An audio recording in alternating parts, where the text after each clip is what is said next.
California Housing Finance HC in order. Welcome, everyone. Courtney, can you please call the roll? Yes, Ms. Cabildo. Present. Chair Cervantes. Here. Ms. Kurgan for Secretary Moss. Mr. Hardiman. Here. Ms. Lamone. Here. Ms. Wyant for Treasurer Ma. Here. Mr. Moto. Mr. Prince. Here. Mr. Russell. Present. Mr. Fiegels for Secretary Sen. Here. Mr. Velasquez. Present. Dr. White. Here. Mr. Williams. Here. Mr. Fano for Mr. Acefa. Ms. Peralt for Director Stevenshaw.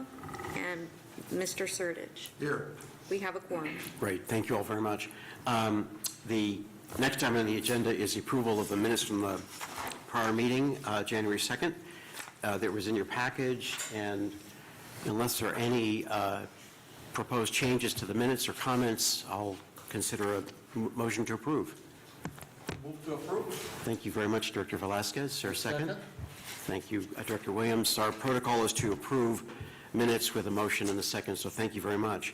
And maybe just to get the meeting started, I'd like a couple of notes of appreciation. The first is for our executive director and really the whole team of staff for the work they did leading up to and through yesterday's strategic planning workshop.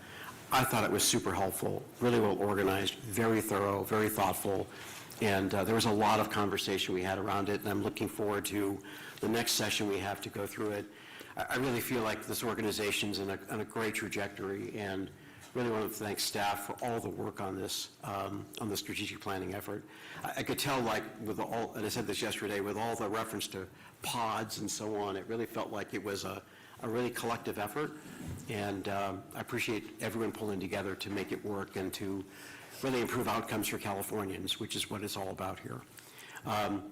My second note of appreciation is for Director Williams, who graciously accepted the offer to step in as chair of the Audit and Risk Management Committee, and he took that on this morning. I understand that you went through this entire book.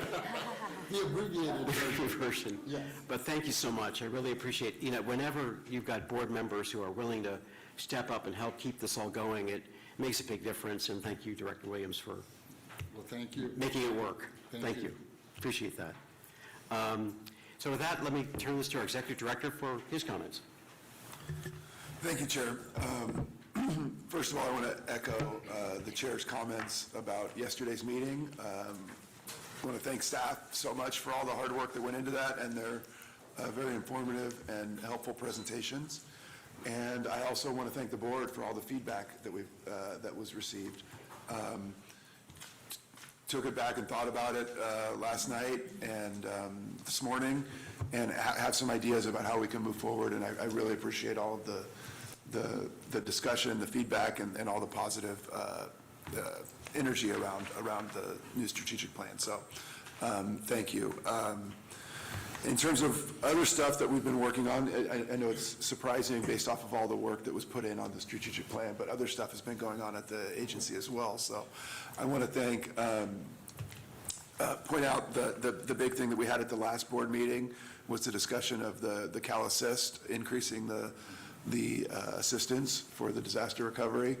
I really want to thank the team, Rebecca, Kathy, Kelly, Rebecca Franklin, Kelly Madsen, Kathy Phillips, for all of the hard work they and their teams did to put together the updated CalAssist program. A lot of press, a lot of news. The governor put out his announcement last Thursday about the new limits. We had, I have here that there was over 100 radio, TV, and news stories just for last Thursday about it. A lot of those were picked up, and I know that Rebecca had her door closed all day. She was on interviews all day, so very busy, but it paid off. We already have, we had 581 applications on day one, so so that is really helping. We got the word out, and really hopefully will help support the recovery as much as possible. So that's step one of getting that recovery moving a little more quickly. Dream for All, Ellen Martin will be giving a little update on where Dream for All stands, but that has been really moving and a lot of buzz and press about that as well. So excited to get that out in the next week. The portal will be opening, so looking forward to that. Quick update on all the other stuff that's been going on. At the end of January, we held a listening session with multifamily developers in San Diego. Rebecca Franklin, Catherine McFadden were there to help listen and get ideas about programs that we can develop. Discussed some of those yesterday, what we're looking at, but I think there was a lot of positive energy coming out of that meeting as well. The California Council for Affordable Housing co-hosted with us on that, so I want to thank them for the help in organizing that. Then we also, as I mentioned yesterday, we had a tribal listening session with the Central California Tribal Chairmen's Association in Bakersfield. So that was a very productive day, hearing the different needs and hopes of the tribal chair people that we could work with.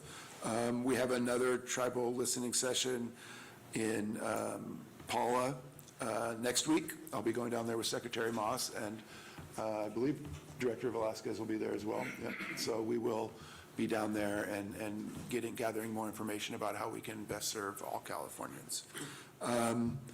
Finally, last week, Director Prince and Director Williams invited me to a discussion at the California Association of Housing Authorities to talk about CalHFA's plans and how we can better partner with housing authorities and how we can work with that. So that was very productive. So thank you for the invitation. You got $100 million. Yeah, I didn't bring my checkbook. I apologize. Man, thank you for coming. No. So with that, turn it back to you, Chair. Thanks very much. I appreciate all the effort to sort of keep the momentum going, especially from our last meeting, and I saw the governor's announcement, and so it's great we've got that much interest that quickly. Fantastic. Next item on the agenda is board governance training, our annual walkthrough to be better informed, more effective board members and stay on the straight and narrow path. We have Mandy Merchant, who's a principal with Clifton Larson Allen, to speak. She'll be on Zoom. And, well, Mandy, if you could please walk us through your presentation. Sure. Can everybody hear me? Yes, yes, Okay. thank you. Well, hello again for everyone in the room. If you can, I'm sorry, thank Mandy, you. if you could speak up just a little bit, that'd be helpful. Thank you. Okay. Can you hear me now better? Much better. Yes. Okay, wonderful. Sorry, I was shy for a second. Okay. Well, hello, everyone. I'm here to go over the annual board governance training. So I think I have about 25 minutes to be with you all to go through this training and provide you as the board members more information. So make your job on the board much more meaningful and assure that you're providing everything you can to the agency. So let's go to the next slide. So just first of all, I just like to thank you. Thank you for being a board member. I'm a board member on 2 different boards, and I know it's a lot of work. It's a lot of responsibility. So thank you for what you do and volunteering your time to help out on this.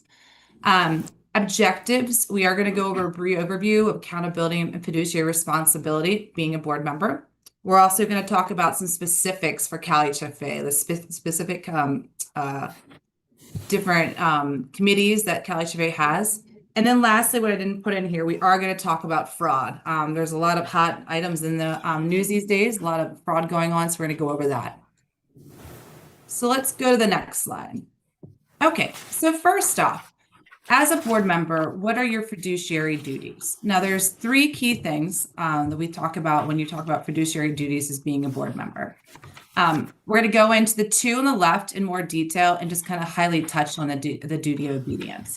So first of all, the duty of care. So I'm sure everybody knows duty of care, basically acting as an ordinary prudent person. So as you're making decisions and participating in the board, that you are, I always say, like, you're spending and approving as it's your own money, being prudent, a prudent person. Duty of loyalty, faithful pursuit of the interests of the organization rather than personal interests. So really leaving your personal and your other employment at the door when you serve for CalHFA. So when you walk in that door or any kind of decisions, that is only in the best interest of CalHFA.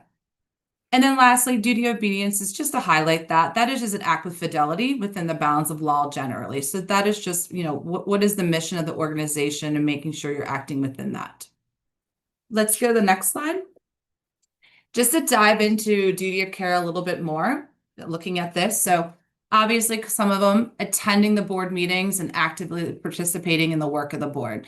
So, I know again, as being a board member, obviously you're always getting information ahead of time, making sure you're coming to the board meetings prepared. So if you have the information, making sure you're reading through it, taking a look at it. So when you do actively participate on days like today, you're able to make sound decisions based off the information you've seen. Scrutinizing the work of the committees, ask questions. I'll probably say that a couple times throughout this meeting, this presentation, but it's very important. Don't be afraid to sit back and raise your hand. I know as when I'm on my boards, maybe I'm asking too many questions, but I like to knowing that this fiduciary responsibility is out there for all of us. Participate in the board actions. If you are there responsible for knowing, as I've mentioned, the board materials. When you vote on the board minutes or being approved, make sure you've read those board minutes. Know the books and records as best as you can. Obviously, as a board member, we're not expecting to know everything, but know what is presented in front of you. And then lastly, if possible, knowing the organization's restrictions, and any kind of legal requirements, which we'll kind of go over a little bit more. All right. So duty of loyalty, things to highlight in here. So one thing I like to always say about the duty of loyalty is just kind of thinking about, overall, like I mentioned before, is acting on behalf of CalHFA. So a couple things you want to watch out for is if you are on social media, whatever you're doing that you're not conflicting with CalHFA. So keep that in mind. As I said, keep, your personal and employment at the door. Do not be bringing that into CalHFA. So know the written policies on the conflicts of interest, and we'll talk about that a little bit more in detail. Do not divert corporate business opportunity for own personal gain, own organizations, or for another entity. I will say that usually when I've seen board members kind of get in the news, it's usually something like this, and it kind of goes back to the conflicts of interest. Ensuring that you're adhering to the rules of Internal Revenue Code regarding self-dealing. And that's for the government officials. I think there's a specific code for that. And then lastly, do not take gifts from individuals or entities subject to the agency's jurisdiction. And if everyone remembers, that's anything over $25, and that will require you to report that on your Form 700. Okay. This slide, the point of this slide is really just to bring up that there is a very a clear line between governance responsibility and management's responsibility. Governance is ultimately the responsibility of the board, while the responsibility of the staff is management. I have seen, like during my career, this can get a little gray sometimes when, management tries to take a little bit too much, or management tries to, take too much governance, and governance tries to take too much management. So making sure that there is a clear line. I've never experienced that with CalHFA's board. You all seem to be clear on whose roles and responsibilities are between governance and management. The executive director is statutorily responsible for the day-to-day operations and decisions of CalHFA, while the board is responsible for operation and performance as the agency as a whole. So again, the board should not be involved in the day-to-day. That should be left up to the executive director. So let's go to the next slide. So a couple more things with the purpose of the governing board, which I think this kind of helps out, like, put into perspective, providing the organization's overall oversight, what is that vision, maintaining the accountability to the public and to the law. Everyone that's represented on the board has something, has a skill and a quality that makes you a great candidate to be on this board for the agency. The board must ensure the future, the mission, the effectiveness of governments and operations. So I think it kind of clearly lays it out where everyone needs to be. What I like to also say is that the board should be one voice. So we shouldn't have, 10 different voices, providing their opinions and everything. Really, the board works together. And then the board comes to management, to executive director and says, as a board, we've talked about it.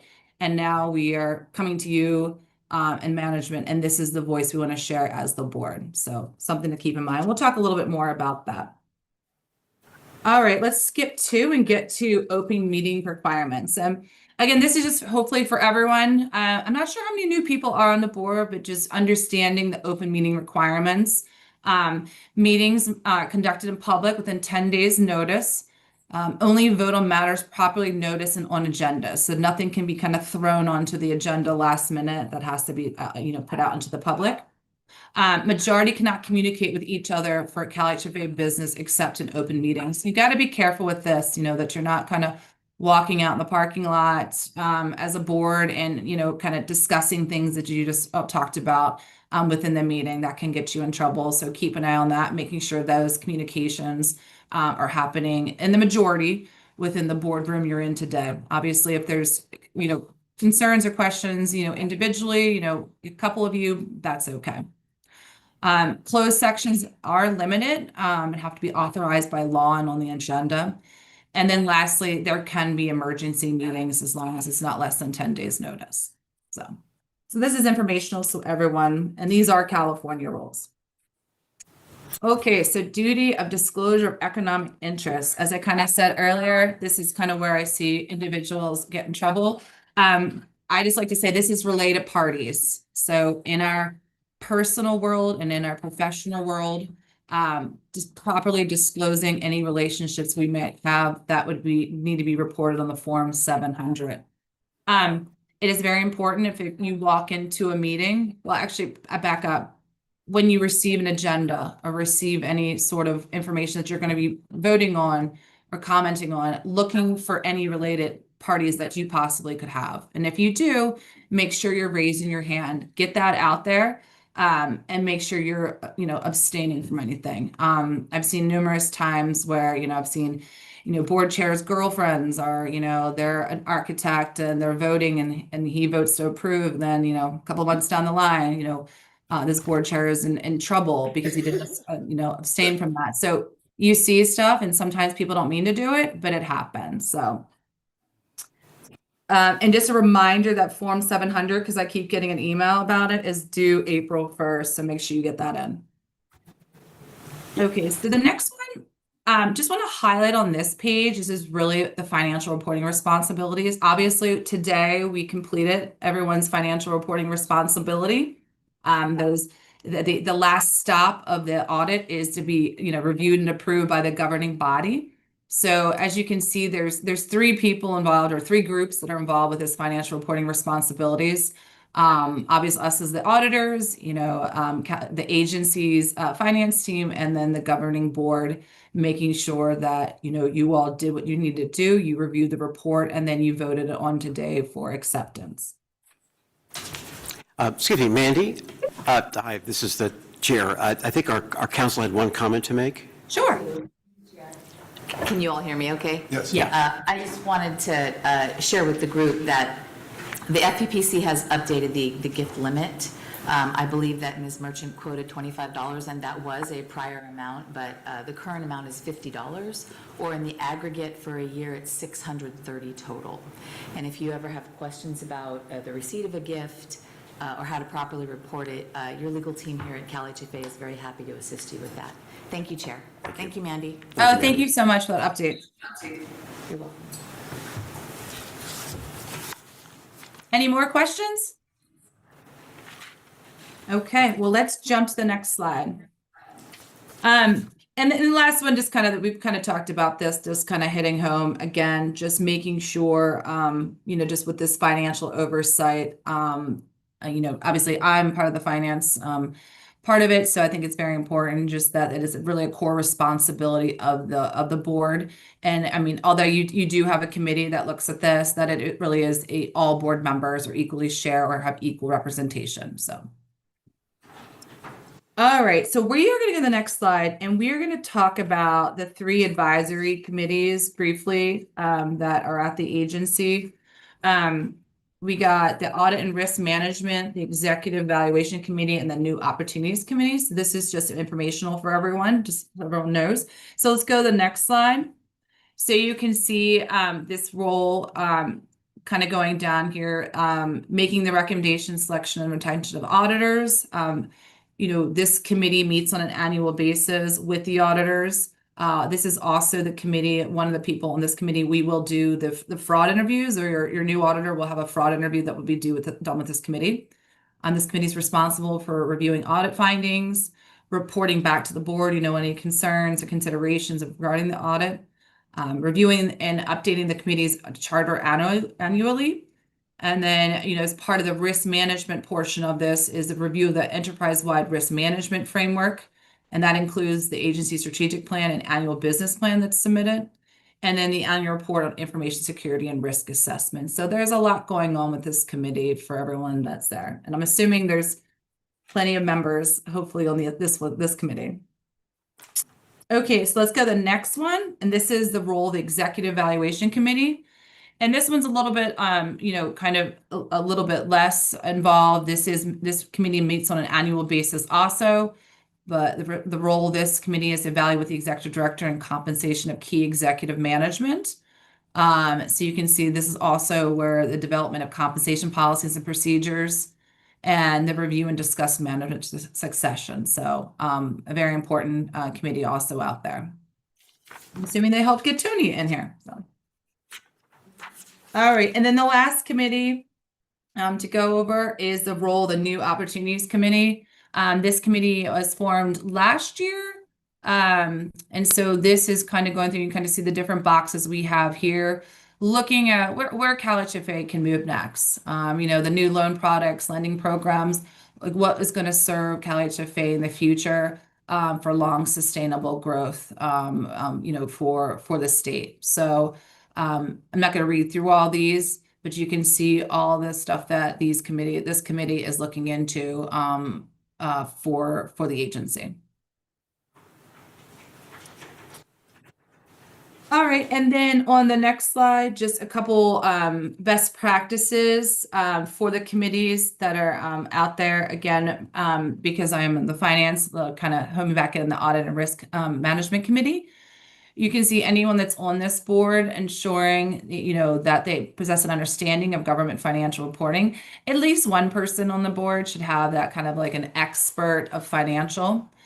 There has to be a minimum of 3 individuals on this committee. And last off, exercising professional skepticism.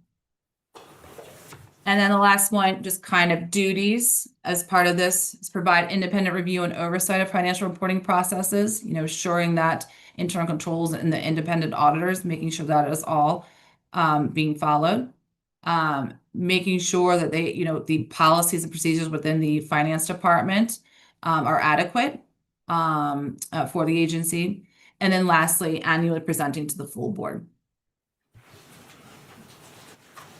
Any questions on any of that before I get into the really fun stuff? All right. Well, this is the fun stuff. So first of all, I was very sad to know that they did not provide a 2025 global study on occupational fraud and abuse.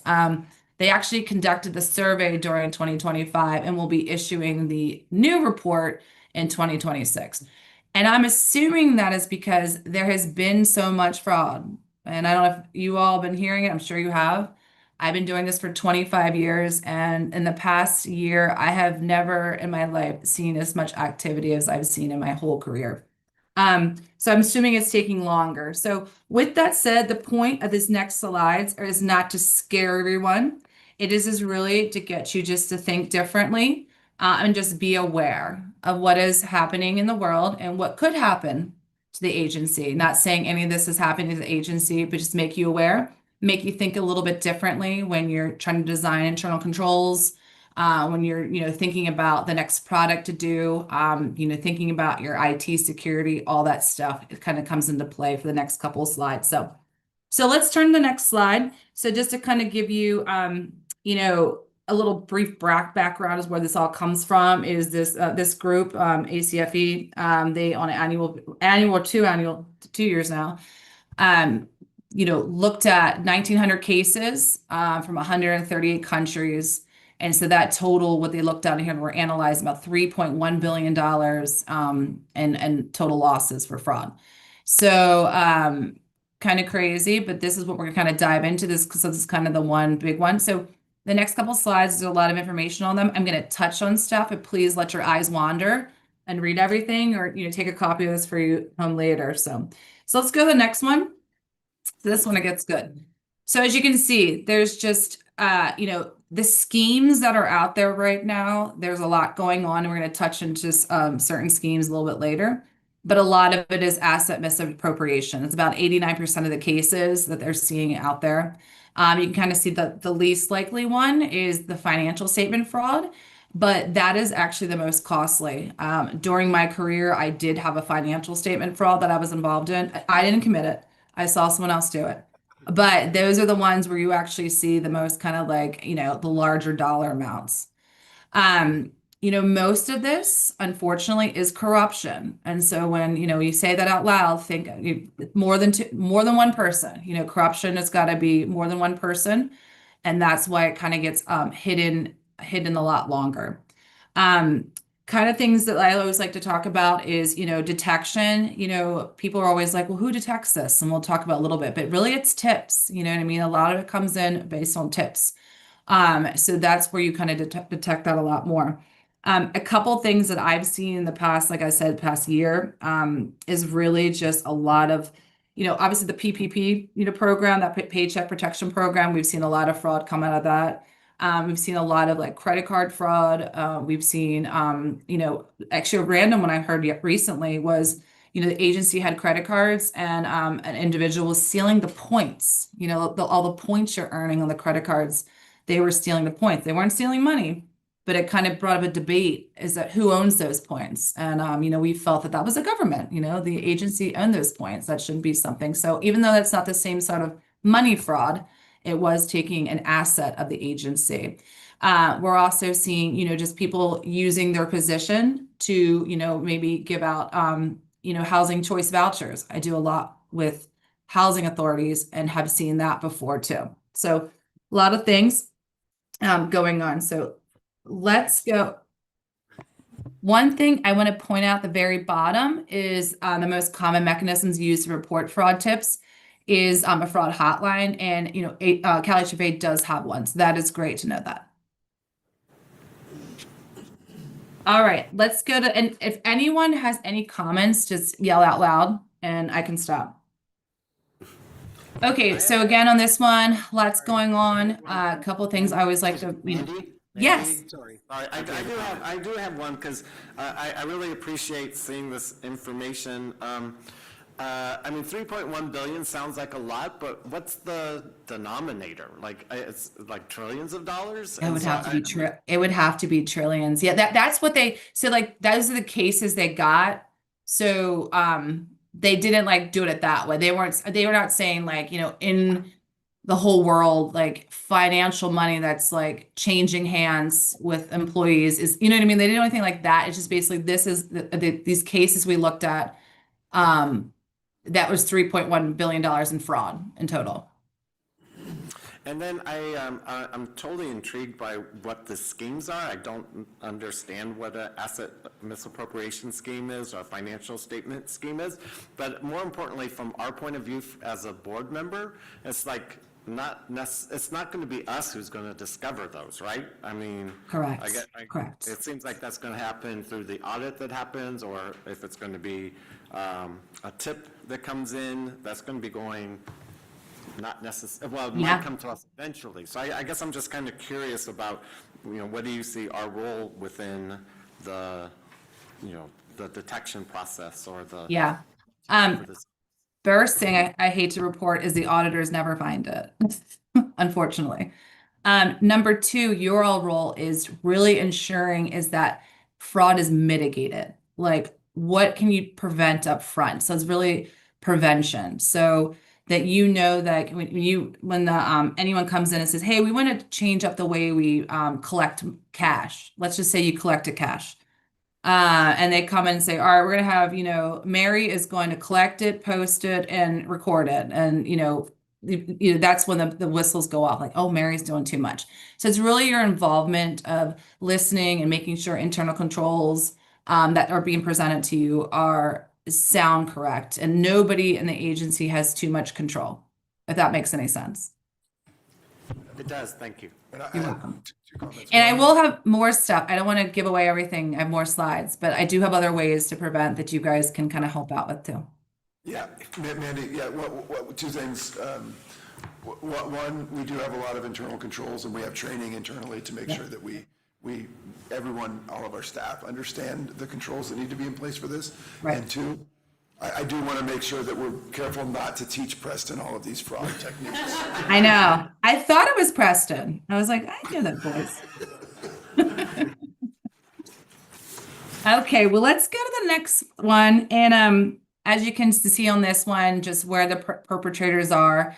A lot of it is, depending on when it occurs, what I've seen recently, it has been owners, people at the higher executive level, or someone in charge of a department where can things go down.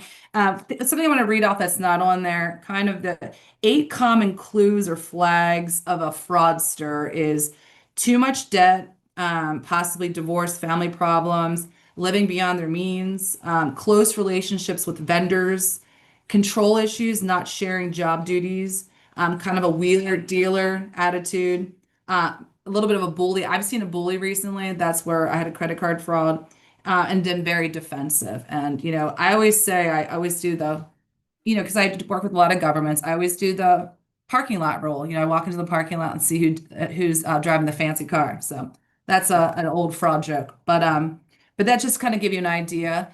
I had a call early this morning about a fraud that was going on, and I literally went through those characteristics. I'm like, does this person have any of the following 8? So just to keep in mind. So, couple of things on this one. Does this talk about it yet? No, it's on the next slide.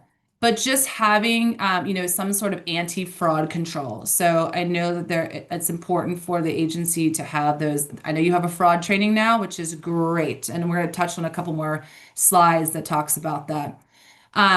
You can see down at the bottom, unfortunately, the longer somebody has worked at an agency, the more costly the fraud can be. So let's go to the next slide. And right here, what is occupational fraud? When's it committed? And I know you asked about, asset misappropriations, corruption. The one fraud that I've had at a housing finance agency was many, many, many, many years ago, and it was asset misappropriation, and it was cash. Cash was stolen, and I know you're all saying, we don't collect cash, and I don't know why this HFA was collecting cash back then, but it was a long time ago. And it was, cash was being collected. A single family person was behind on their mortgage, so they brought their cash in to get caught up. And the cash came in the front door, and the single family department was like on the 3rd floor, and between it, and there was like a box. You walked in the door, and there was like a slit in like a desk that was locked under key, and I went in, and only certain people had access with the key, and then had to get upstairs to the 3rd floor, and between there and the 3rd floor, it went missing.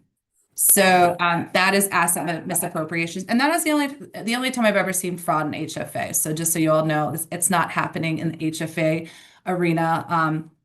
Most HFAs have very strong controls. A lot of people. It takes a lot of people's approval before any money gets out the door. So I know I'm kind of here to scare you, but I'm going to unscare you right now that there's a lot of good controls in place at the agency. Let's go to the next one. Just kind of quickly, this is just kind of saying the same thing over again on the left-hand side, but just showing you on the right-hand side, the medium losses with the largest level of national leave level of government. You can kind of see the state, you guys kind of fall on that 29%, in the middle, obviously kind of happening more at the national, federal level a little bit more. Okay, so the next slide I think is very important for you guys to see. It's just really how the importance of providing fraud awareness training. It's just really helps with minimizing any sort of, it takes the fraud down. Because once people, know that people are watching, they're least likely to commit fraud. So that is a really important thing. And once people kind of see, because sometimes what you'll find out, like with the points thing, the credit card points, that's something that someone would be like, well, I didn't know, like that's not a policy. So I would say two things to take away from this is just making sure, number one, that, there is a policy in place for fraud, and there is something in there for fraud awareness training. Keep that in mind. And then next page, this is a nice one to kind of see. You can see how the left side kind of talks about, when the duration of fraud with and without fraud awareness training. So you can see when there is training provided versus no training provided, how much the shorter amount of time that it takes to detect a fraud, and then the loss goes down also. So please continue that training so everyone is kind of following along. The next one, just a different way of looking at this, the presence of a hotline. And training, you can see like it's a lot higher when you don't have a hotline or training, and then you get down to a lot less. It's 50%. Okay. And then the next couple of slides kind of bring us into, that like the current, really what's going on nowadays. Like, where is a lot of the fraud we're seeing besides like the good old fashioned fraud, people are stealing, misappropriations of assets, financial statement. This is the stuff that's kind of coming in from the outside. And I like to say that this is where, what we're seeing more of with the hackers, we're seeing a lot more of that cyber.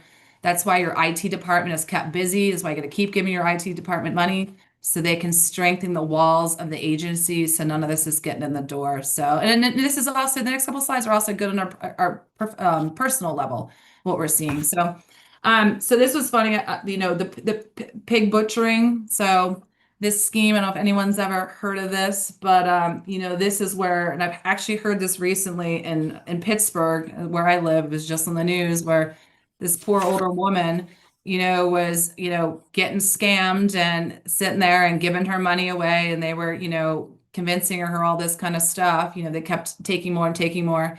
And then eventually, she couldn't get her money back. So this is where, it kind of happens where they kind of, build you up and then take your money by some sort of like fake investment, some kind of fake asset that's out there that turns out to be fraudulent, a lot of investment opportunities. So I'm sure we're all seeing some of this happen. You might hear from a family member that they're getting phone calls, getting text messages, but even emails. So just making sure, personal and in the world of our employment emails, that we're being careful with this. So let's go to the next one. So this is the big one. This is the one that everyone's seeing. This is the cyber scam losses. So tons of this going on, these emails that are coming into our email accounts that look like they're coming from our boss, and our boss needs us to go pay, $50,000 to this vendor. Or we're getting the email saying that we need to do a change in the direct deposit information.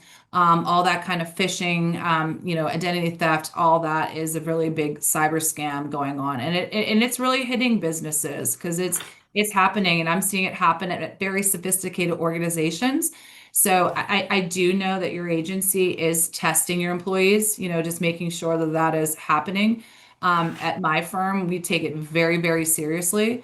If you mess up on one, you're kind of put into, you kind of get like a slap on the wrist. After 2, you have to go through training. After 3, they're letting people go because it's just not worth it. That kind of, we all have a lot of PPI. We have a lot of personal information within our agencies and my firm. So you got to be careful with that. So again, hopefully, I know that was kind of talked about your fraud training, but keeping that on the top of everyone's mind. The next one, obviously, the increase in synthetic identity fraud.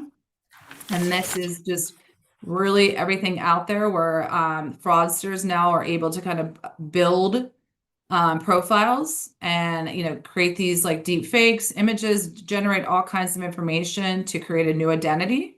I know personally I've had, my Shein account, and if you know, you know, my Shein account got attacked. I can't get into it anymore. Haven't been able to get any of my clothing. But that is going on out there. So you really got to be careful. The way to make sure this isn't happening is again, avoiding, emails and communication from people you don't know, making sure you have strong, very strong passwords. Don't be using the same password you've had forever. I mean, I'm gonna say don't use your birth dates, your anniversary, all that stuff is stuff that these fraudsters are able to, find. Okay, let's go to the next one. And this one's interesting, really an increased blame on institutions, so people just don't know where to put the blame on because there is so much more fraud. I mean, it's really crazy how much pinging we're all probably getting. I know right now, like the banks, you really got to be careful, like when you're using your money, and I'm sure at the agency too, like just, credit cards are the most secure way of doing stuff because there's a lot of protection. You got to be careful with the PayPals, the Venmos, the Zelles. Once that money kind of goes out the door, there's not much they can really do. So you do have to be careful with that. So we're probably going to be seeing some increased pressures from some of these places of how they're double checking. So I do know the banks, like I know I use Bank of America and they I kind of crack up sometimes when they put a fraud hold on me, I'll try to go purchase something. No, I had a fraud alert. Somebody tried to buy something from like an agricultural store and they made it a fraud alert because they were like, what is Mandy doing in an agricultural store? We only see her at like, getting her nails done, her hair done and shopping. So hopefully, making sure that you have a really good institution behind you as you're making purchases. All right, and let's go to the last slide. So yeah, so just in general, just a really like shift in the professional environment, do think as this kind of notes that there is going to be AI is going to come into play a lot more, having another layer of monitoring and helping this all out so we can utilize and work alongside these tools better. So I could do a whole other presentation on AI, but I'm at my time and I hope overall this was informative. I hope I've not scared anyone, but really it is just for you to, keep this at the top of mind, to always be thinking about this in your day to day and as part of CalHFA. So any questions? Yes, Mandy, thank you very much. It was quite sobering, and I think I got a false charge once from a gun store in Tennessee, which is not typically where I go. I do want to ask our executive director, maybe if you could touch on sort of the high-level anti-fraud work we've done at CalHFA. I just kind of want to get a sense as to, given what Mandy's walked us through, where are we with all that? Sure. No, we have, we're regularly updating our trainings and our plans, but general overview, I know in the time that I've been here, when I first started, and I think this is annually for most employees, there's a review there's a fraud training overview that you must take, and it's more comprehensive than just fraud, sort of a whole ethics and review there. The other piece, as we heard last month from Ashish Kumar, our CIO, a lot of the controls that we have on the IT side are there, including, as Mandy had mentioned, regular sort of phishing tests that we get thrown at us, and sort of which you went about. I'm not sure we're quite as harsh as Clifton Larson Allen is about getting rid of people, but there is punishment and additional training if you fail some of those phishing tests. Click on the button and it'd say, I gotcha. You can also click on a button that says report phishing and it gives you a big party thing. So there's a carrots and sticks there. But those are two of the things that we have done. But also, I know Oksana and her team are work very closely with our auditors to make sure that we have controls in place on the financial side, to make sure that everything we're doing is we don't have single lanes like Mandy was talking about, where one person's taking in money, reporting the money, and doing that. So we always have the dual checks on everything that we do to make sure that we have those controls in place. But it is something we always need to be very aware of, and Rebecca has some things to add as well. Well, since Tony's there, we did also introduce, Tony hasn't, I don't think, taken it, a fraud outside of the ethics training that was required. We also have a new fraud training that all staff has taken and will be taking annually that we collaborated with Clifton Larson Allen? That's correct. Yeah, Clifton Larson Allen on. I took that one too. Oh, okay, sorry. So Tony might need to take again. I'm joking. Also, we've been looking at a lot of the core processes around our contracting processes, and really not only looking at the controls in place, but also looking at separation of duties. So one of the bigger things is our contract analyst is residing in our legal department now, and so our contracts are going through, the contracts were always going through thorough legal analysis. Also, certain dollar amounts are also going through extra review by the director of risk, et cetera. So we have gone through and looked at especially processes around contracting. We're looking at POs, we're looking at credit card usage based on this information. So we are doing deep dives as needed. Kelly Madsen's shop is, kind of expanding and growing our risk registers, our risk reporting, and our new risk chair will get to see all that fun stuff. So over the last, I'd say, year or two, when you put the former director of risk in charge of an org, we're gonna get some controls going. So we've done a lot of work in that space actually over the last couple of years, I would say. Okay, thank you. Are there other questions from board members, comments? Tony. I would just like to make one comment. Assume many of you know, but this was Clifton Larson Allen's last, I think, official act as our audit team. So I want to thank them for all of their hard work over the last decade. I know when they first came on, I was on the financing team and had worked closely with them. And it was Mandy and Liz have been on the project ever since. Really providing key oversight, really supporting us, helping us get through the audit process, the financial statement process. So I really want to express my deep gratitude and appreciation for all the work that they've put in over the years. Right. Thank you, Tony, and thank you to all. Thank you. Thank you, and I don't see any questions. Mandy, thank you so much. It was enlightening and sobering, and I'm going to take an extra copy to give back to the city manager of my city, too. So thank you so much. Appreciate it. Bye, everyone. Thank you. Thank you. Our next item is an update on the California Dream for All program. Ellen Martin, our Director of Homeownership, will give us the update. I'm sorry, before we do I need to get public comment on that last item? Should I have done that? Can we just see if there's any public Sure, of comment? course. Thank you. Any members of the public would like to make a comment, please raise your hand virtually or here in the room. There's none at this time. Thank you so much. Chair. Sorry, Ellen. Please go ahead. Let me see if I have control. Well, good morning, Mr. Chair and members of the board. It's nice to see you all again. For the record, my name is Ellen Martin. I am the Director of Home Ownership, and here again to give you an update regarding the Dream for All program. So this program is really at a very key and crucial transition point, really today. We're in the process of winding down and wrapping up the conditional awards that we issued as part of the 2024 application process in preparation for the upcoming 2026 application and award process. So what I'm offering today is really very much a snapshot in time. Right before we wrap up this 2024 process, and what we're hoping that the board gets from this is sort of a baseline understanding of where we've been, where we're going over the next few months, and a refresher on the conditional award process that we go through with the pre-registration portal.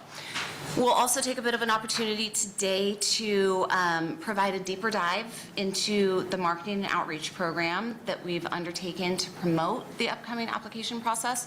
And to that end, with me today is Molly Ellis, our lender services manager, who has been leading our outreach efforts, as well as Eric Johnson behind me, who has been leading the marketing campaign. So they are both here today should the board have any questions that I'm not able to answer. So I thought we were going to have some uninitiated here today, but I don't think we do. So just as a reminder, the Dream for All program is a revolving shared appreciation loan program that provides down payment assistance and closing cost assistance through a shared appreciation loan product. So when the home buyer sells their home, they're going to repay their original down payment assistance loan plus a commensurate share of the appreciation in the value of their home.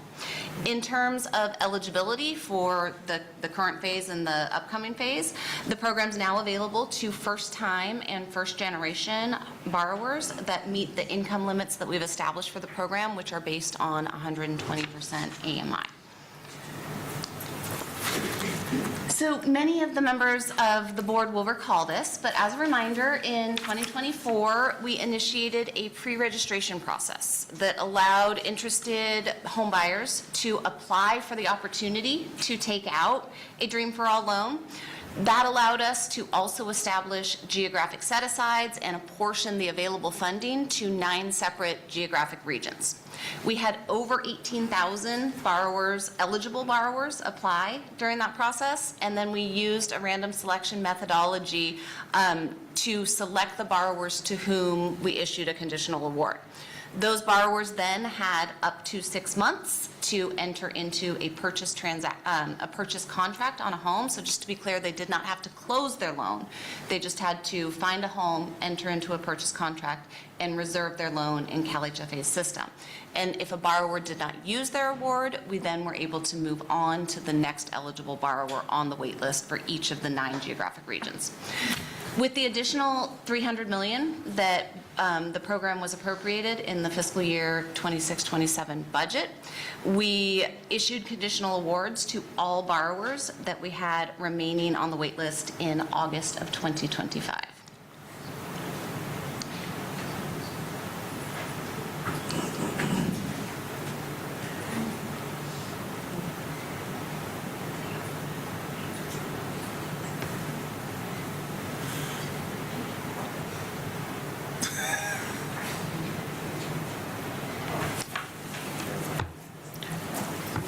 Joe? It's a no.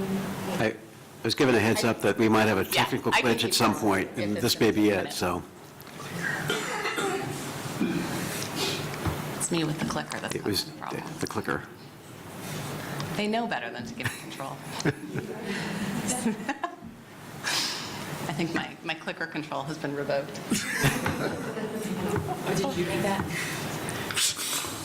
Director Limon? Yeah, if you, does everybody have it in front of them, then I can keep going through. Yeah. And was it, Director Limon, did you have a question? For the unused awards. Several reasons. It's a known challenge of this method of distributing conditional awards. With the prior method, we knew that we had folks that were mortgage ready, that were approved for a first mortgage loan, that had found a house. With this method, we understood that we were taking a risk, that we were creating an opportunity for folks to use the Dream for All loan, but they may not in fact be mortgage ready. They may not be able to find a house that they wish to purchase and can afford to purchase, and may not in fact be able to use the award. So it's sort of the flip side of the first come, first served methodology that we had for phase 1. Yeah. And the number one challenges that we do hear are folks having trouble finding a house where they want to purchase a house that they can afford. their price. And we heard that Yeah. over and over again. Makes sense. Any other questions before I move on? So then that's sort of we've got these regions now, we have like allocations there, so we have multiple buckets, so to speak, so that kind of leads to the process that you outlined, where it could get lengthened out perhaps, or? Yes, so, and that does, it's a major contributing factor to sort of the durations that we have in terms of working through the wait list, because part of the challenge is you're giving folks up to 6 months to use their award, and then you're going back to a wait list where a borrower's been waiting for 6 months. And if somebody's really serious about getting into home ownership, in many cases, they will have already purchased a home. We do, in those circumstances where folks can't use their award, we do encourage them to look at our other down payment assistance programs, to come back to us and take advantage of those programs that are perennially available, as well as to go ahead and apply for the next round. Other questions? Okay. Let's see if I break it again. Yes. All right, so here what we have is a snapshot of the funding status. This is as of last week. This changes day by day, hour by hour. But at that time, we had just over 3,300 active awards. Of that amount, nearly 2,900 borrowers had used their award to reserve a Dream for All loan, and about 460 borrowers were still holding an award but had not actually used it. So in terms of funding status, taking into account the general fund allocations that we've had and general fund monies available since 2024 when we established the pre-registration process, interest earned on those funds, as well as about 50 repayments that have come back into the fund, we've had about $550 million available to distribute through this pre-registration process. As of last week, nearly $340 million had been used, and another $50 million had been committed but not yet used. So that's those 460 unused awards. So what that means is that we have about a minimum of $160 million available to distribute through this next pre-registration process. And that amount will certainly grow depending on how many of those 460 awards go unused. But the upper end estimate is therefore about $210 million that we would have available to issue through this next process. And that will translate into something between 1,400 and 1,800 conditional awards. So I've been showing a version of this data to the board, I think since we issued conditional awards. And again, this is just a snapshot as of last week, but the average DFA loan amount has held steady at about $115,000. We're seeing the average home price remaining at about $600,000, and we are still seeing more than 75% of our loans going to BIPOC borrowers. So digging in a little bit to the demographic data, here is, and I hope you can see it okay on these screens, but here's a deeper dive into the distribution of loan reservations by race and ethnicity. So when we established the geographic set-asides, we did have some serious concerns that you as a board engaged with us about regarding shifting funding from the central areas of the state. And we had concern that we were going to lose ground, specifically with Latino borrowers. But you can see from this slide that we actually were successful in increasing the composition of Latino borrowers, and the share of Latino borrowers receiving a Dream for All loan continues to well outpace the share of both California households and homeowners. Dream for All continues to strongly outperform in the AAPI community. And the other thing that I really want to highlight is that we have significantly improved uptake of Dream for All amongst the Black and African American community, which was a major goal of both the pre-registration process and the marketing and outreach campaign.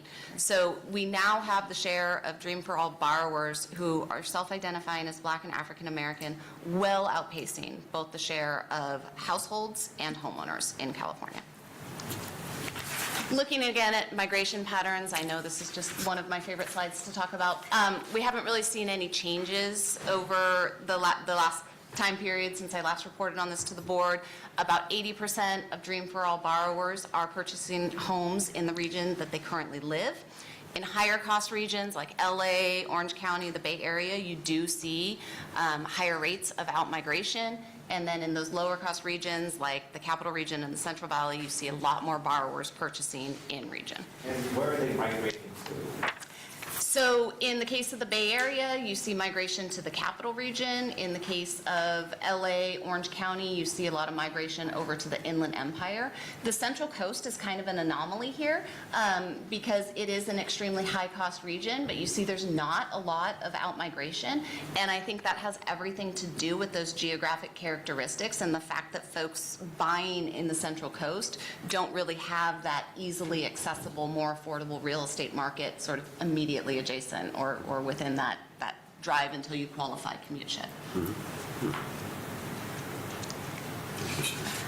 So looking forward now to the upcoming award process. The pre-registration portal will be opening next Tuesday at 8 a.m. sharp, February 24th. It will remain open for applications until March 16th at 5 p.m. During and after that portal application period, we will be reviewing applications, we'll be contacting applicants for additional information to make sure that their application is complete. We'll be conducting an audit of the declared first generation status, and then we'll finally be performing the randomized selection process. So that entire process, all those steps, is anticipated to take a few weeks, which means we will likely be issuing conditional awards and notifying folks of their waitlist placements sometime in about mid-May, hopefully sooner if at all possible. After those conditional awards are issued, we'll be back in the process of ongoing implementation where we're administering those conditional awards and very carefully monitoring uptake and outcomes. We have made a few changes to the pre-registration system with the primary goals of continuing to target the funds to borrowers who most need the assistance, and then also improving the efficiency of that award issuance process that we talked about a few minutes ago. So the first major change is the introduction of an additional funding set aside that comports with the governor's veto message for last year's Assembly Bill 57. So in that veto message, Governor Newsom committed to a programmatic set-aside designed to address longstanding inequality. And specifically, at least 10% of the funds that are available for the upcoming Dream for All funding round are to be reserved for borrowers currently living in qualified census tracts. With the idea being that we are then helping to direct the resources where residents are more likely to face systemic inequalities in lending, wealth building, and housing access. A QCT is defined as any census tract where at least 50% of households have an income less than 60% of AMI or a poverty rate of at least 25%. So with consideration to anticipated fallout, the plan is to first apportion, the first 15% of available funds will be apportioned to borrowers currently living in a QCT, and then the remaining 85% will be allocated to both QCT and non-QCT borrowers in accordance with the geographic set-asides.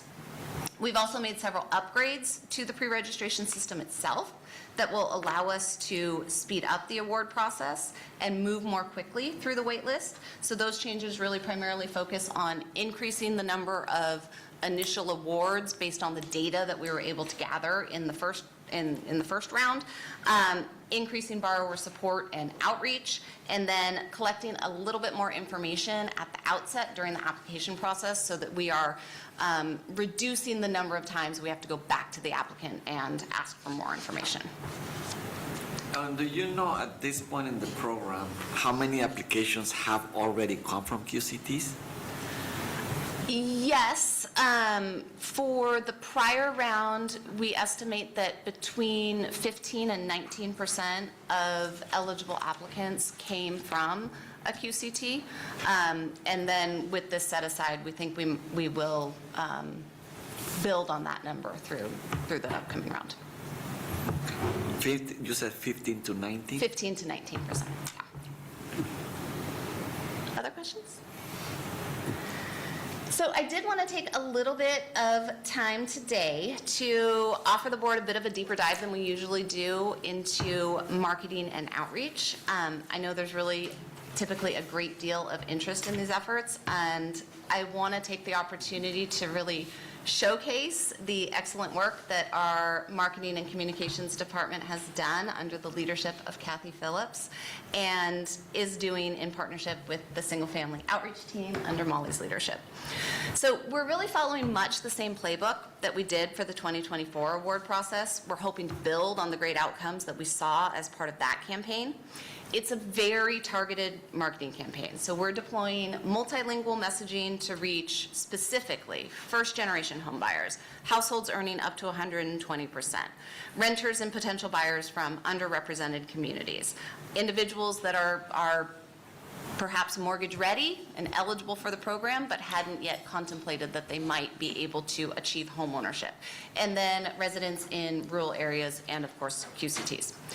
So we kicked this marketing campaign into full gear in mid-January when we announced the pre-registration portal opening date, and we're really focusing on 3 key areas that I'll talk about in the next few slides, and that's paid media, earned media, and community and business partner education.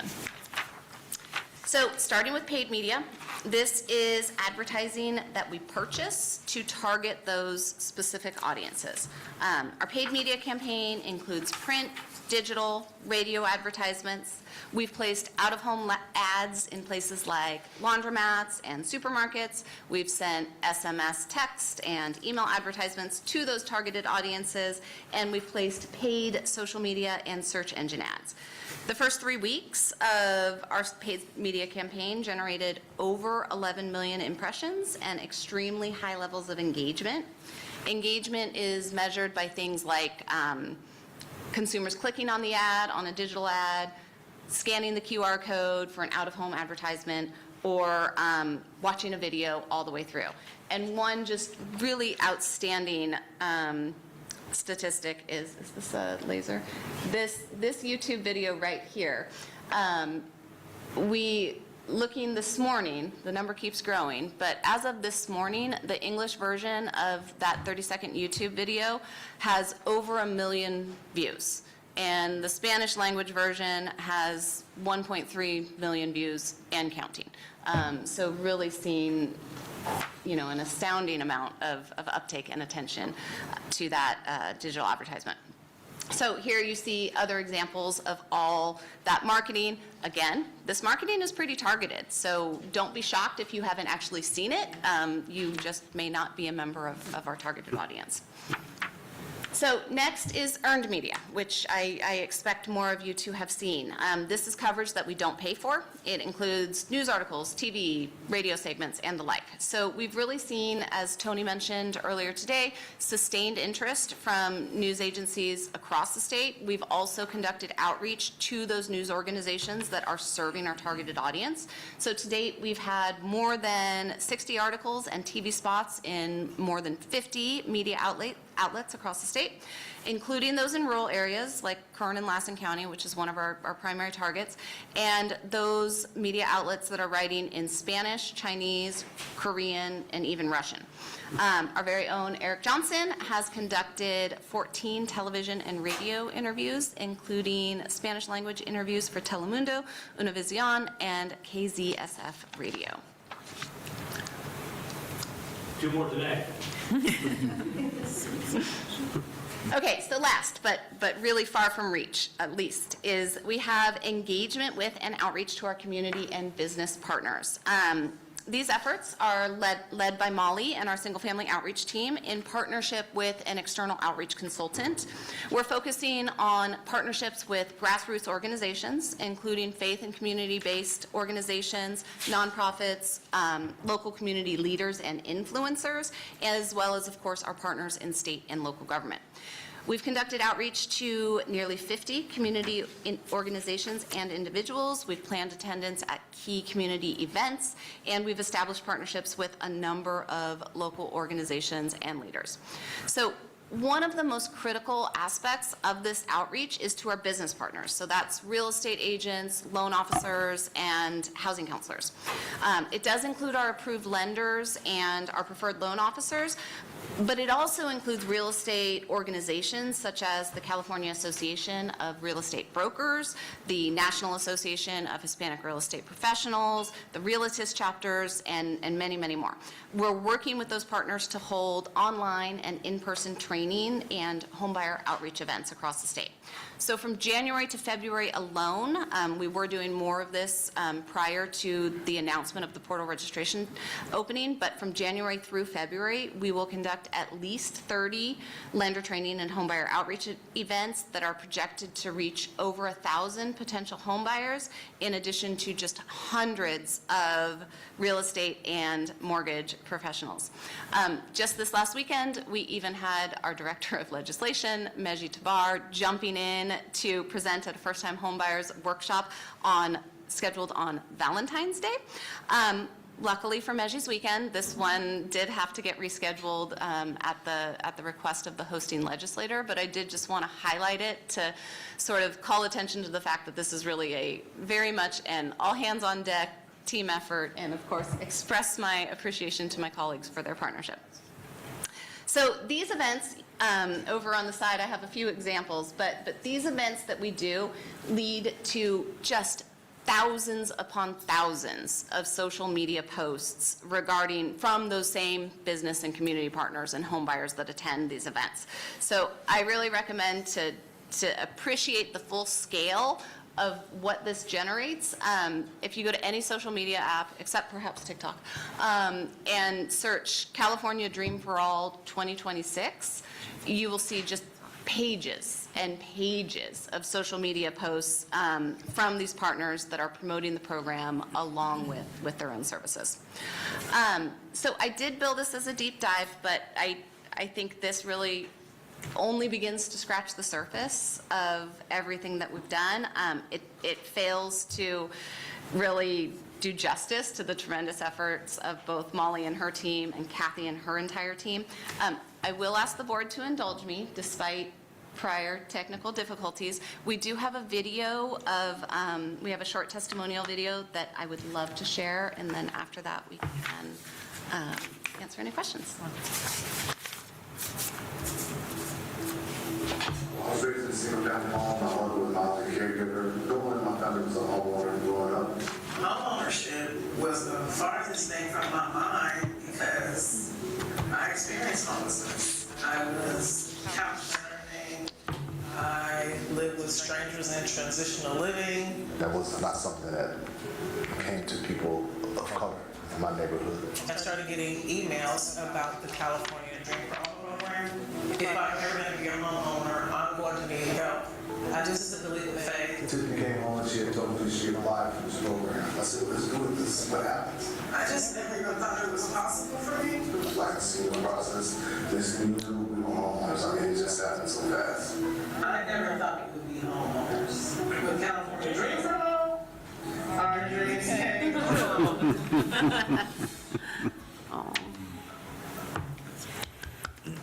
All right.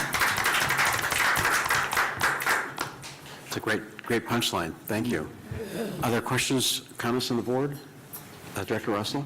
So I want to say I've watched how we've developed in-house capacities, like through the foreclosure prevention and other things, and I'd be curious to know a couple things. And one is generally what capacities you built up through Dream for All that you feel are lasting talents and capabilities. And then also whether, and this is kind of aligned with that, is with the paid media, was what was done in-house, what was done with external agencies? Great question. I may ask Eric to help me out on the internal versus external consultants. So in terms of internal capabilities, I think we've established some really fantastic partnerships with many community-based organizations and those business groups that are representing our business partners. I think we have really cultivated tremendous relationships with the Realtist chapters throughout the state of California that existed prior to Dream for All, but Dream for All really highlighted the need to talk to those groups and make sure that we were building trust in this product specifically. So I think those are really key. Eric, I'll let you speak a little bit to the marketing campaign. Sure, thanks. We have an incredibly talented staff of designers and our video team back here, Mark and Joe, our designer Tiffany Lee, but we just don't have the capacity in-house to do all the things that we need to do for a high-profile program like Dream for All. We've contracted with an agency down in Southern California, the Saks Agency, and also a PR firm here called Blue Oaks Media, and they've just done hero and heroine's work in terms of talking to all the different communities that need to hear about this program. And so that video was produced by the Saks Agency down in Southern California. They sent a team out. And we've also done some videos. Joe and I have gone up to both Redding and down to San Diego to film home buyers and put together success stories for them. So it's a team effort. I think this is really the essence of a public-private partnership, what we're doing here with the media. And so I just want to bring this back to the discussion yesterday about partnerships and how critical they are, and so how we reach the community. We didn't rest heavily on that in partnerships yesterday, but I think it's implied in when we talked about the operational stuff, and I just wanted to take the moment to highlight that, so thank you. Okay. Thank you, Director Russell. Other questions, comments? I have one.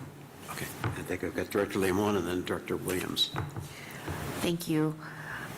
So 2 questions.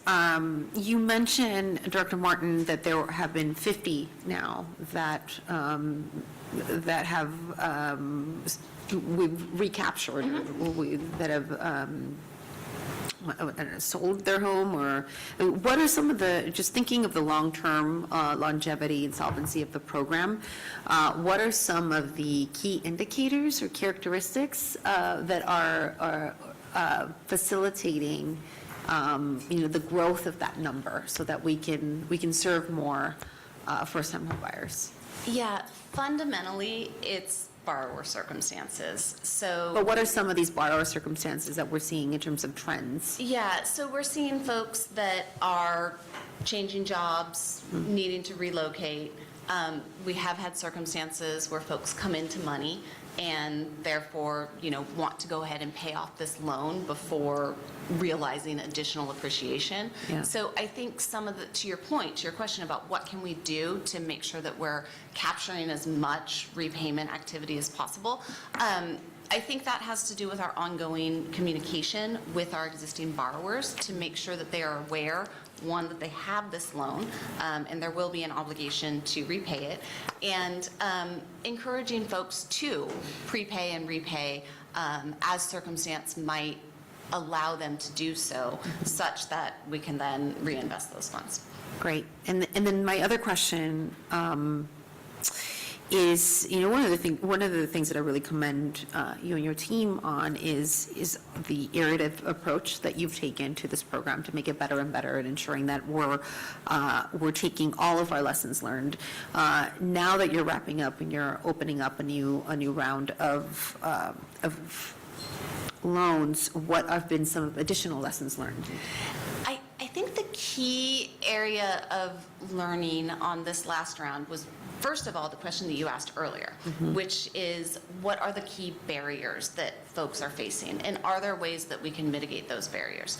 We are working to help folks by sending out, Eric has actually developed a toolkit of resources that we're sending to these borrowers as shortly after they receive a conditional award, and then again at particular junctures if they seem to be having trouble using their award, so that we're making sure that they are aware of all resources available to them that can help them successfully get into home ownership.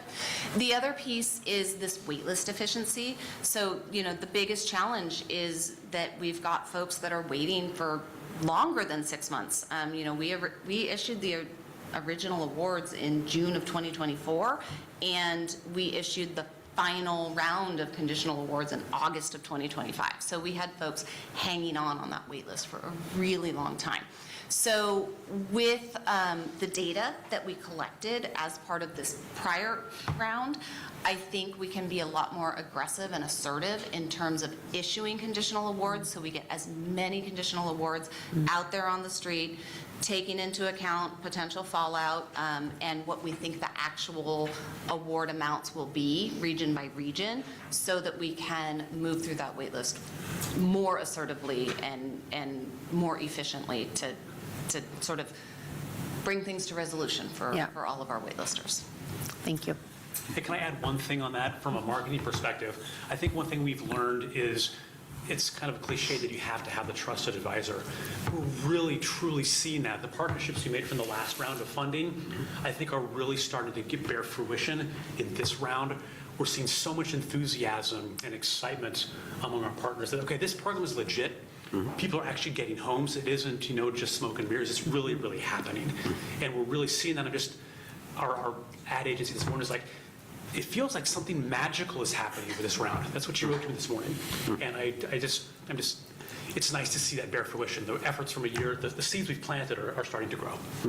Very good. Helpful. Thank you very much. Director Williams? Wanted to, first of all, commend you and the whole team for rolling out this program and making such an effort to be inclusive across all regions.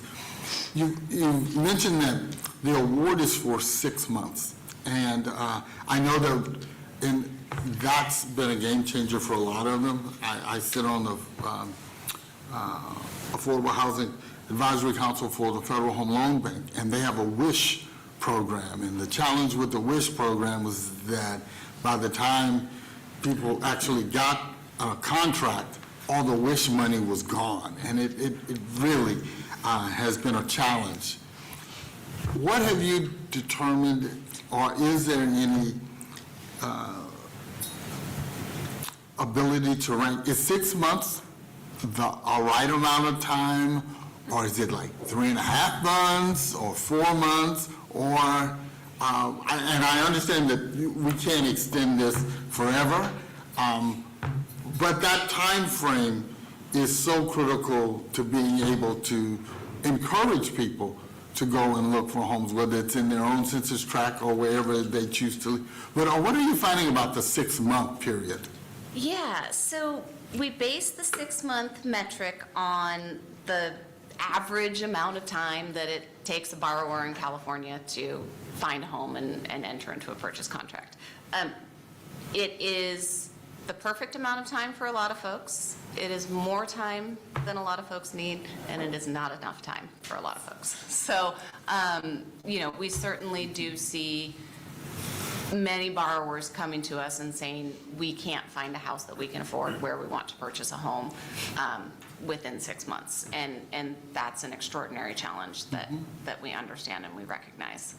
And it's, I think, really points to the supply challenges and the inventory challenges that we talked about yesterday, that you can't, even with 20% down payment assistance, get into this housing market in many areas of the state.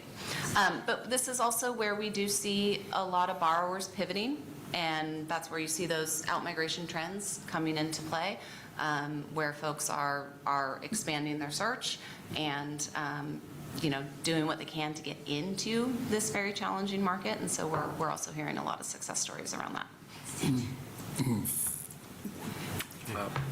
Director Velasquez. I'm going to continue the line of questioning of the 6 months from my colleague.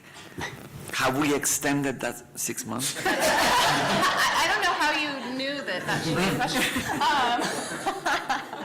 Yes. So the way we structure it is up to 6 months inclusive of an extension. So we allow folks 90 days.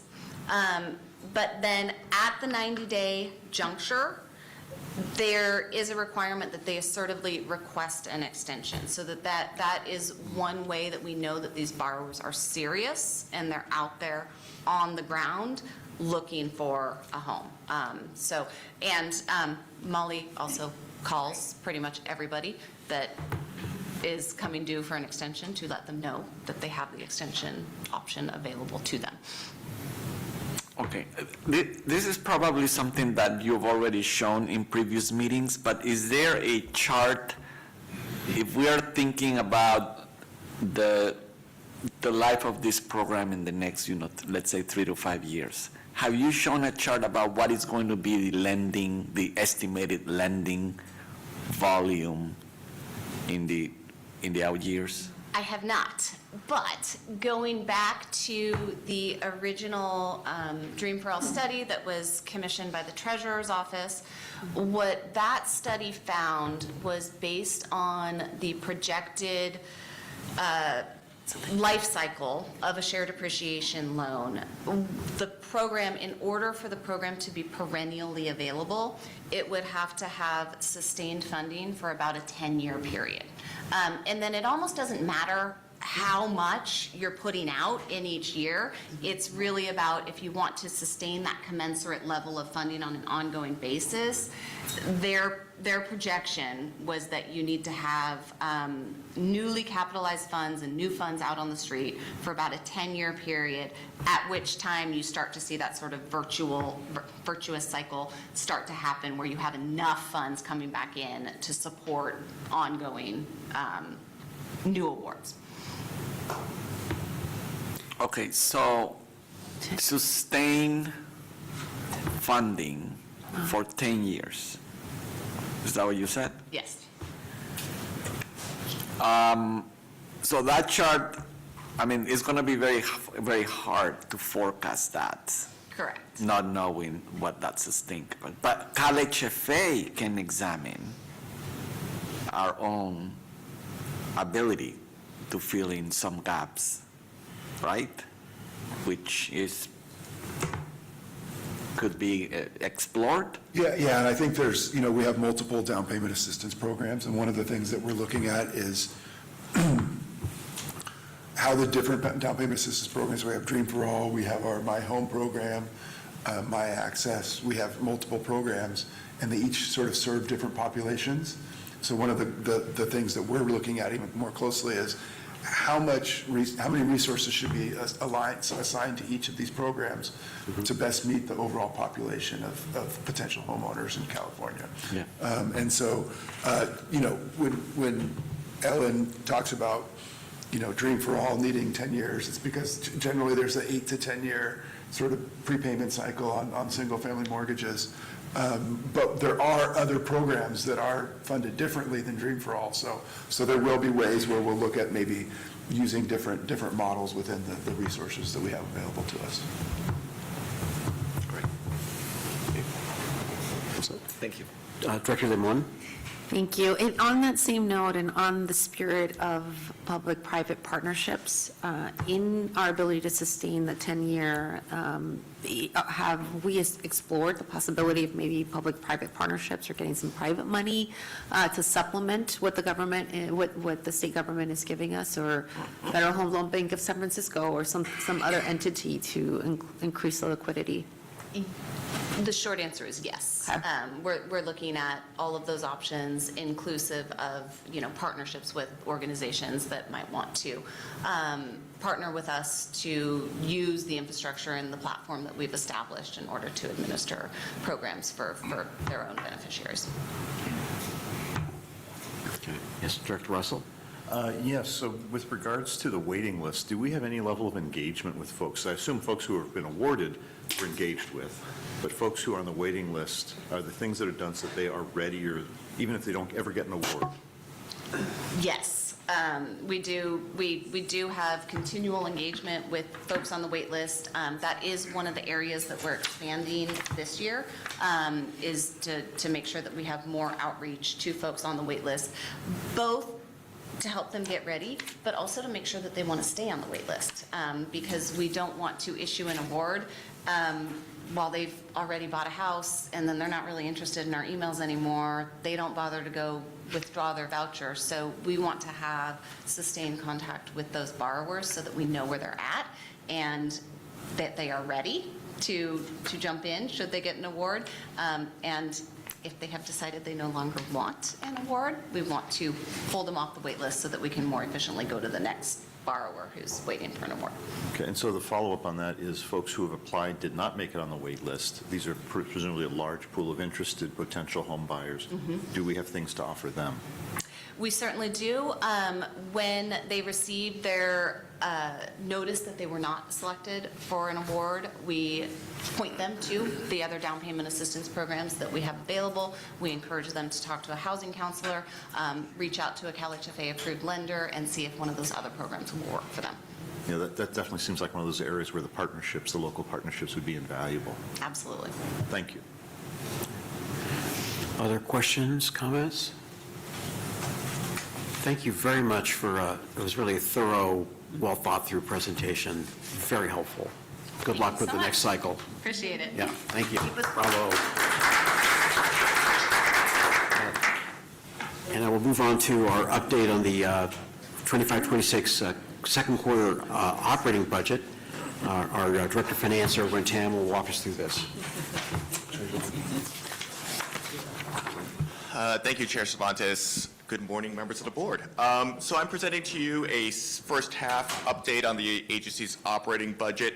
Nothing you'll see here in this presentation today was not presented already in the board briefing memo, so I'm really here to answer your questions. But we'll briefly go through some of the changes that we made to the revised budget. So if we could start with the first slide. That's it.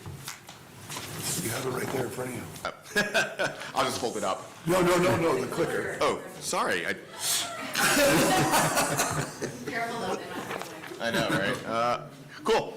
So, we did actually revise the operating revenues for this fiscal year, and the reason why we did so is that as of June 30, we did not believe, Ellen just brought it up, we did actually not believe we had Dream for All revenue coming in, and now we do. So we actually made a revenue adjustment for the single-family programs, and we also adjusted ever so slightly the multifamily revenue projections, given the fact that, again, at the beginning of this fiscal year, we knew that certain loans were actually closing in this fiscal year rather than the prior one.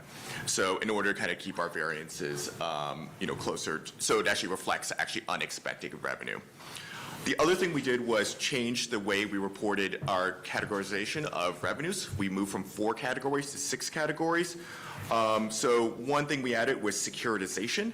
And if you look across that, for single family, what that means is our revenue received from TBA's sale of our MBSs.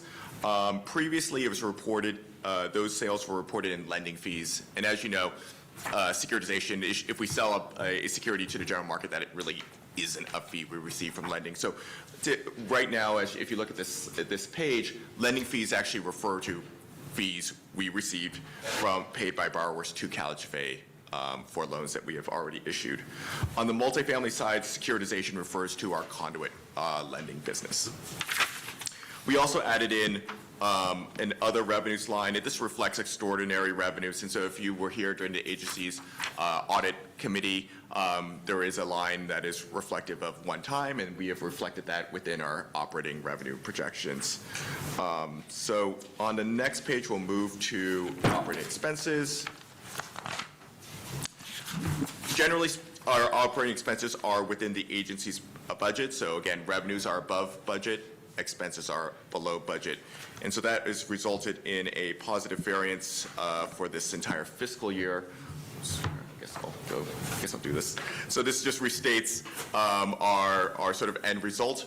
What we see here is our positive variance on the single family side is mainly resulting from higher than projected specified pool payups. These are revenues received from investors who are willing to pay more than the stated price of an MBS security, and also the overperformance above budget of the agency's My Home loan. So we have projected around $4,000. We're at $2,600 for the 6 months ending December 31st. I will say one area of note is that budget performance. We had noted for the board at its approval that revenue estimates were down year over year, and expenditures are higher, and those are mainly driven by increased personnel costs, increased consultant costs, and information technology costs. And those, it's detailed within the memo that I presented, so if, for the board, if you have any questions on this agenda item or I guess I'll take any, we also provided you additional memos in the informational reports section, so here to answer any questions that the board may have. Okay. Any questions, comments from the board? Director Russell? So two items that stood out to me as changes. One is that we appear to be underspending on training, and just given the ethos, and I'm sure there are very simple reasons for that, but I feel compelled to ask. So we do actually typically underspend for training. I think that these typically are, a lot of them are conference registrations, but we do have a new multifamily director on board, and she is committed to additional training for that staff. And I think Tony may have additional. Yeah, no, I will say that this is something, since I've come on, I've really pushed our directors to encourage and in some cases require trainings for staff, conference attendance, and really just getting out there and really growing our staff in ways that maybe we sort of had gotten away from a little bit. So I want to make sure that we fully utilize that budget for sure. Okay. And then the other was with consulting. There's one of the bigger variances there. Can you unpack that a little bit? I can provide the board an updated list as to consultants. I will need to get back to you on that. Okay. I'm not alarmed. I just like to understand. Yeah, I think we understand there's some trends, there's some gaps that we have been trying to fill in terms of getting at external resources. We also have, I know, for example, we also have increased bond issuance costs. So it's all sort of a combined effort, but we can provide the board detail. Okay, thank you. Other questions, comments? I will make a note that, and we talked a little about this yesterday, I appreciate your sort of adjusting budget figures to take into account, My Home and some of these other programs that we would have seen really distorted variances, but for those kinds of adjustments. You can try to keep it apples and apples. Exactly. I think if you look at our first quarter update without the adjustments, they were sort of wildly off the mark. To the good, right? Because we had unexpected, we basically had an unexpected program that the single family team is launching this year. So, again, it's trying to kind of really focus on the actual activity variance so we can kind of drill down and see that this is indeed our core program, the flagship My Home program that is outperforming expectations, as well as the Dream for All production, as well as the additional revenue we're receiving from the securitization of single family loans. Right, which is sort of a market-related phenomenon at this point, so it could go away or change. Yes, it's incredibly volatile, as we see over the past couple of years. We're about 10 times greater than where we were 2 years ago in terms of our securitization specified pool payout revenues. Yeah, okay, thank you. Other questions, comments? Courtney, can you see if there's any public comment or question on this? Certainly. If any members of the public would like to make a comment, please raise your hand virtually or here in the room. There's none at this time. Great. Thank you so much. Appreciate it. And we're moving to the end here, other board matters. So if there's any other matters that board members would like us to deal with at a subsequent meeting, we certainly had a lot to talk about yesterday, and there was a lot of follow-up from that as well. Anything else that board members would like to raise for the future? I'm going to guess that we're going to have a large presence at Housing California. We've only approved 2 people to go. No. There will be a large presence. I will be speaking on a couple panels, but there will be several CalHFA staff there. So if you were there as a member, please stop by and say hi. We're also having office hours. So for any partners that want to come by and talk, that will be, we have a set aside room just for CalHFA staff to reside in throughout the day. Beautiful, thank you. Okay, thank you. Okay. And with that, just general public comment. This would be comment from members of the public on any matter within our jurisdiction. Courtney, can you see if there's any comment out there? If any member of the public would like to make a comment, please raise your hand. There's none at this time. Okay. Well, with that, we're at the last item, which is adjournment. Thank you all so much for your involvement yesterday and today. And this meeting is adjourned. We'll see you at the next one.